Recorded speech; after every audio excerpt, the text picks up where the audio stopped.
ভারতের বিপক্ষে 2 ম্যাচের টেস্ট সিরিজ শেষ হয়েছে মঙ্গলবার। ওই দিনই টি-20 সিরিজের দলের সদস্যরা ভারতের উদ্দেশ্যে রওনা হয়েছেন। অবশ্য দলে না থেকেও এবাদত হোসেন রয়েছে এই বহরে। ইনজুরি কাটিয়ে মাঠে ফেরার অপেক্ষায় থাকা এই ক্রিকেটার ভারত যাবেন সেটা আগেই জানা গিয়েছিল। ভারতের বিমান ধরার আগে পেসার তানজিম হাসান সাকিব আসার কথাই শুনিয়ে গেছেন।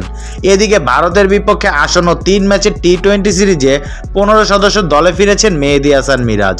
দলে ডাক পেয়েছে স্পিনার রাকিবুল হাসান এবং ওপেনার পারভেজ হোসেন ইমনও। আগামী 6 অক্টোবর গোয়ালিয়রে হবে প্রথম টি-20, এরপর 9 অক্টোবর দিল্লি ও 12 অক্টোবর হায়দ্রাবাদে তৃতীয় শেষ টি-20 দিয়ে শেষ হবে বাংলাদেশ দলের ভারত সফর।